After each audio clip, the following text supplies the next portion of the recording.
அண்ணாமலை அவருக்கு வந்து ஆக்சிடெண்ட் ஆகி ஹாஸ்பிட்டலில் அட்மிட் பண்ணியிருக்காங்க. குடும்பத்தில் இருக்கிற எல்லாரும் விஷயம் தெரிஞ்சு ஆஸ்பத்திரிக்கு வந்துடுறாங்க. விஜயா சும்மாவே தையத்தக்கன்னு ஆடுவாங்க. இப்போ காலில் சலங்கை வேற கட்டி விட்டாங்க, சொல்லவா வேணும். மீனாவை பிழுன்னு பிடிச்சிக்கிறாங்க. உன்னால தான் என் புருஷனுக்கு இந்த மாதிரி எல்லாம் ஆச்சு, உன்னோட ராசி தான் என் புருஷனை இப்படி படுக்க வச்சிருச்சு அப்படின்னு போட்டு மீனாவை வெளுத்து வாங்குறாங்க. முத்து அப்புறம் ரவி, ஸ்ருதி இவங்க 3 பேர் அந்த அம்மாவுக்கு எத்தனையோ எடுத்து சொல்கிறாங்க. அதெல்லாம் ஒன்றும் கிடையாது, இது எதர்ச்சியாக நடந்தது தான், இதுக்கும் மீனாவுக்கும் எந்த சம்மந்தம் இல்லை அப்படின்னு அவங்க என்ன தான் சொன்னாலும் செவிடங்காதில் ஊதுன சங்கு மாதிரி அந்த அம்மாவுக்கு அதில் எதுவுமே விழமாட்டேங்குது. விஜயா கொத்தூதுற மாதிரி அந்த மனோஜும், ஆமாம்மா நீங்கள் சொல்கிறதா கரெக்ட், இவங்களை அப்பயே விட்டு அனுப்பிச்சிருந்தா அப்பாவுக்கு இந்த மாதிரியெல்லாம் ஆயிருக்கவே இருக்காது அப்படின்னு வழக்கம் போல் அவங்க அம்மாவுக்கு நல்லாவே ஜாலரா போட்டிருக்காரு. அண்ணாமலை அவரோட ஃப்ரெண்டும் சொல்கிறாரு, அடப்பா இது எதர்ச்சியாக தான் நடந்தது, தெரியாமல் வந்து ஒரு பைக்கார் அடிச்சிட்டா அப்படின்னு எவ்வளோதான் சொன்னாலும் அவங்க அம்மா கேட்குற மாதிரியே இல்லை.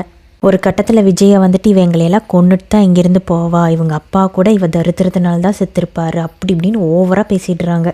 அந்த மீனாவும் எவ்வளோதான் கேட்டுட்ருப்பாங்க. ஒரு பாயிண்டில் தாங்கவே முடியாமல் அவங்க அந்த ஹாஸ்பிட்டலை விட்டு கிளம்பி போயிடுறாங்க. முத்துக்கிட்ட கூட சொல்லலை, யார்கிட்டையுமே சொல்லலை, எங்கேயோ கிளம்பி போயிடுறாங்க. அந்த சமயத்தில் விஜயா ரொம்ப அழுது ஆர்ப்பாட்டம் பண்ணிகிட்டு இருக்கிறனால அவங்கள சமாதானம் பண்ணி அவங்களுக்கு புத்தி சொல்கிறதுலேயே எல்லோரும் கவனமாக இருக்கிறதுனால மீனா போகிறத யாருமே கவனிக்கல. இப்போ அண்ணாமலை அவர் இடித்த பைக்கு நிஜமாகவே யாரோ பிளான் பண்ணி பண்ணதான்னு அது பார்க்கும்போதே நமக்கெல்லாம் தெரிஞ்சிருக்கும். ஸோ அதை பண்ணது ஒரு வேளை ரோஹிணியாக தான் இருக்கும் அப்படின்னு நம்மளாம் நினச்சிட்டு இருந்திருப்போம். ஆனால் அதை பண்ணது ஆக்சுவலி சிந்தாமணி. அவங்க வந்து ரோஹிணி கிட்ட சொல்லிடுறாங்க, நான் தான் எனக்கு தெரிஞ்ச ஒருத்தனை வச்சு பைக் மூலமாக இடித்தேன் அப்படின்னு அந்த மாதிரி ரோஹிணி கிட்ட சொல்லிடுது. ரோஹிணி வந்துட்டு எனக்கு அவர் ரொம்ப பிடிக்குமே, எதுக்காக அவர் மேலே இப்படியெல்லாம் பண்ணீங்க அப்படின்னு அந்த அம்மாவுக்கு ரோஹிணிக்கு வந்து சுத்தமாக பிடிக்கவே இல்லை சிந்தாமணி பண்ணது.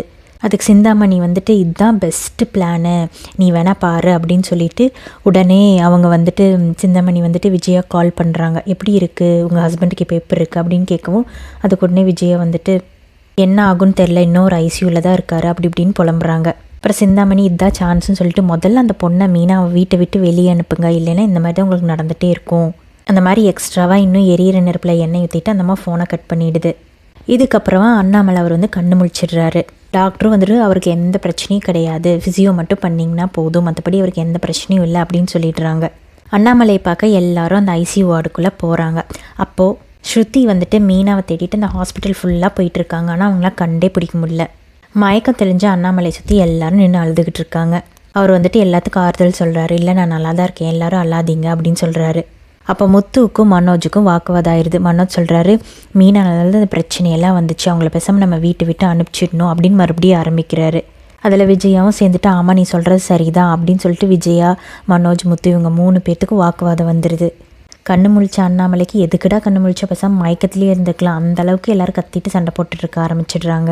சரின்னு அண்ணாமலை என்ன சொல்கிறாருன்னா, முத்து நீ வெளியிரு நான் பேசிக்கிறேன் இவங்கிட்ட அப்படின்னு சொல்லிட்டு முத்து வெளியே தாட்டி விட்டுறாங்க.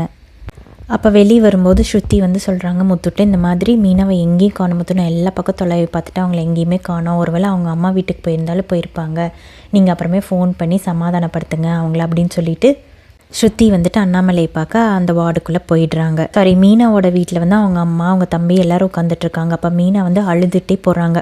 அம்மா இந்த மாதிரி மாமாவை ஹாஸ்பிட்டல் அட்மிட் பண்ணியிருக்காங்க, ஆனால் அவருக்கு எப்படி இருக்குது ஏதாயிருச்சு எனக்கு எதுவுமே தெரியல, இந்த மாதிரி அத்தை வந்து நான் தான் எல்லாத்துக்கும் காரணம்னு ரொம்ப பேச ஆரம்பிச்சிட்டாங்க. அதனால் ஒரு பாயிண்டில் என்னால் தாங்கவே முடியல, நான் வந்துட்டேன், அதனால் மாமாவுக்கு என்ன ஆச்சுனால எனக்கு தெரியாது அப்படின்ட்டு அழுதுகிட்டே சொல்கிறாங்க.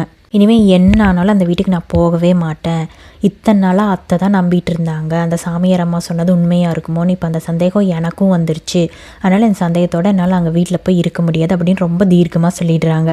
மீனாவோட அம்மாவும் எவ்வளவோ கம்பல் பண்ணுறாங்க, இல்லைம்மா நீ போமா அப்படின்னு சொல்லவும் மீனா ஒரே வார்த்தையாக, நீங்கள் ஒன்று சரின்னு சொல்லுங்கள் நான் இங்கே இருக்கேன், இல்லை உங்களுக்கு இங்கே நான் இருக்கிறது கஷ்டமாக இருந்தால் சொல்லுங்கள் நான் வேறு எங்காவது போய்க்கிறேன் அப்படின்னு ரொம்ப ஸ்ட்ராங்காக சொல்லிட்டு போயிடுறாங்க.